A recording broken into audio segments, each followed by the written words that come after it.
I'm a Jesus follower. You're not serving you, you're serving Christ. I'm not here for anyone's entertainment. Jake from 2.5 Men means nothing. Put God first. I love God, that's my thing. I love Jesus said, I come to the door and knock. In the mighty name of Jesus, I thank you.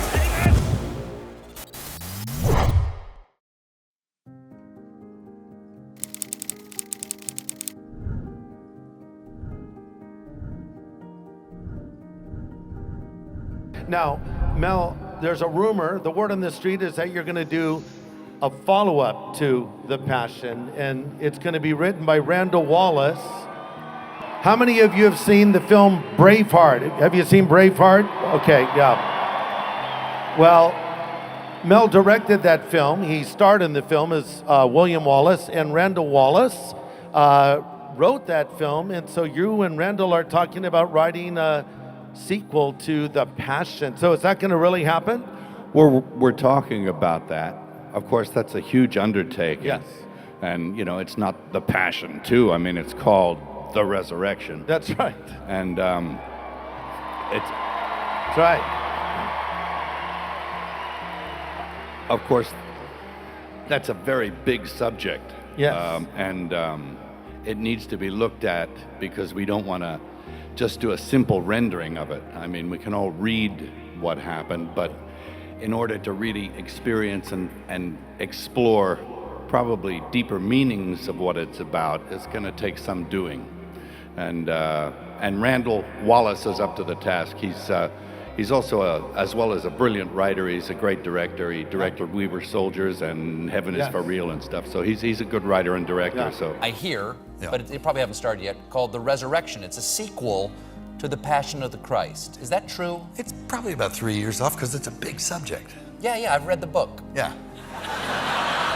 Well, how do you tell the story of the resurrection? Because there's not as much, and I don't mean this to say this in a flippant way, but there isn't action. I mean, every Good Friday, we act out the Passion. You know the story, you know the parts, but how do you tell the story of the resurrection? It's a single event and then a revelation to the people in the upper room.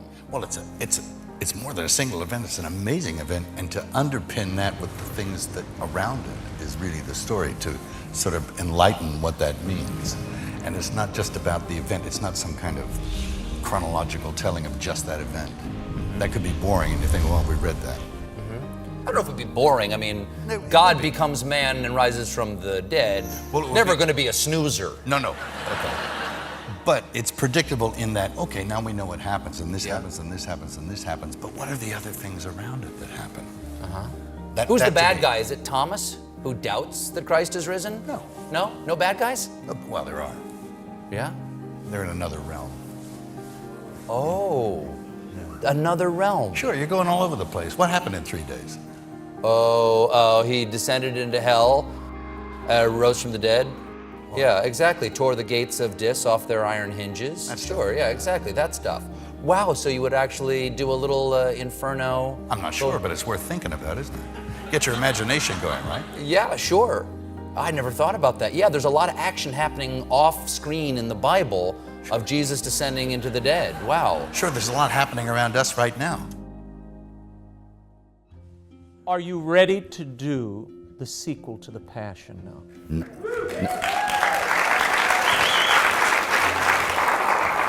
Well, we're actually, it's a tall order, you know, because the subject matter is vast. I mean, it's not just about a resurrection. Not ABC. That's not how you want to tell the tale. It's not the Burnett version, you know. It's like, it's not the, you know, man comes back, walks through walls, has holes in hands, eats a piece of fish, you know. It's not that. It's a vast theological experience, and I think you need to delve into what that means in a way that you take that as the centerpiece and you juxtapose it against many things that go on around it and in other realms, so that you have to it gets pretty wild. It's like an acid trip, but I think with the saints, it's okay. Yeah, right. It's okay. You have a spirit guide to take you through. That's right. Yeah. So, that's right. how close are you? I know you and Randy Wallace have been working on the script. Yeah. How far along are you? It's just the never-ending kind of, it just keeps revealing itself more and more the further you get into it. Everything from the fall of the angels to the, it's just crazy. Yeah, it starts opening up all the other... Yeah, it opens up all these channels. And so it's not just he resurrected and we're going to give you greatest hits of the Acts of the Apostles. no, it's not that. That's not it. It's like, why didn't they recognize him on the way to Emmaus? Actor Jim Caviezel says that the Passion of the Christ sequel is moving forward 16 years after the biblical drama was released. The first film from Mel Gibson told the story of the final 12 hours before Jesus' death. Jim Caviezel said, "Mel Gibson just sent me the third picture, the third draft. It's coming. It's called The Passion of the Christ, Resurrection. It's going to be the biggest film in world history." So it's John Reese, The Resurrection? Is that what I'm hearing?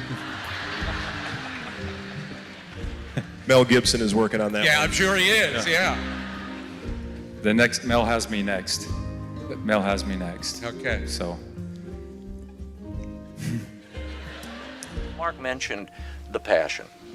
That is it's still such a seismic and iconic film for so many people. I know you're working on the sequel. Almost every day somebody will come up and say, "Is the sequel done? Is he working on the sequel? What's Mel doing with the sequel? What are you doing? Where is the resurrection?" Well, it's a huge subject. And it's not a linear narrative. So that in order to have it mean something and resonate for almost anybody that watches it, again, you're not preaching to the choir, you have to juxtapose the central event that I'm trying to tell with everything else around it, in the future, in the past, and in other realms. And it's getting a little sci-fi out there. It's a big story. It's a difficult concept, and it's taken me a long time to focus and find a way to tell that story in a way that really delivers to somebody who may know nothing about any of the central story. So when can we expect the script, Mel? Wow. Well, I got 2 scripts. Randy Wallace did one. Yes. And another fella did another one. So I got the pair of them, and they're both good. And now you have to shuffle the deck. Kind of. It's a little bit like that. Plus, you have to add your own mojo to it, your own sensibilities. You got any updates on a potential resurrection film? Yeah. I'm working on that. That of course is very difficult. That's very difficult material because you're dealing with things that are hugely supernatural, and you have to do them in a way that's understandable and that you can relate and that people can relate to in a way that doesn't alienate them somehow. So that has to be approached with kid gloves, and it has to be done just right. What just right is, I'm not too sure of, but I'll get there eventually, and I might fail, but I'll give it a whack pretty quick. Now, what can you tell us about your project, Passion of the Christ, Resurrection? Yes. It's rumored it will be released in 2024. Correct. Anything you can say about that? Wow. I hope that's right. Yeah, I can say things about it. Yeah, it's in the works. It's very difficult. It's a very difficult. It's not as easily depicted as the Passion, for example. It's a way bigger subject, and it's far more difficult to get a handle on it so that it becomes something that a mainstream audience can easily relate to. I mean, it's just, you're talking about some incredible thing that happened, and you have to find a way into it that involves and that is compelling. And I mean, that's my job. I have to be able to execute that in a way that everybody sort of like sits on the edge of their seat. Not easy, especially when you're dealing with these huge concepts. I mean, just the idea of resurrection is, and spirituality and other realms and everything else. It's a big subject, so it's not easily found. But I'll I'll keep poking away at it. I don't know when it'll come out, but there's no point in doing it unless it works. Yes. As a piece of art, you know. Yes. Has to work. Then you said, we're going to be bringing out The Resurrection, right? Yep. Now, that was 2016. Is it coming soon? Yeah, sooner now, because what I had to, it is such a massive undertaking that you can't do it lightly and you can't do it quickly. You have to really consider what it is that you need to show in order to be poignant. It can't be linear. You have to have many things to juxtapose against one another, even from different time periods, in order to illustrate what something means in a more full way. And I think it's going to be a real jigsaw puzzle to do. And I have 2 scripts. Right. And one of them is very structured and a very strong script and kind of more what you'd expect. And the other is like an acid trip. And because you're going into other realms and stuff. Okay. I mean, you're in hell. You're in, it's like, you're watching the angels fall. Wow. It's like crazy. Is Jim going to come back as Jesus? Yeah, of course. He's 17 years older. How does that work? I don't know. It's going to be a Rip Van Winkle kind of thing, 3 days later, look, he's got wrinkles. You can fix that stuff now. Yeah. While it's heartening to know that The Passion of the Christ Resurrection is in pre-production, it will likely be a long wait until it hits theaters. The filming is expected to begin in late spring and could last for a full year. On top of that, it had to deal with delays caused by the COVID-19 measures, which has made production studios very slow to work through their backlogs.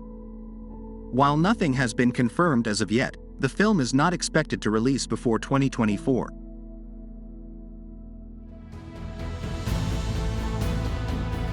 They that wait upon the Lord shall renew their strength. They shall mount up with wings as eagles. They shall run and not be weary. And they shall walk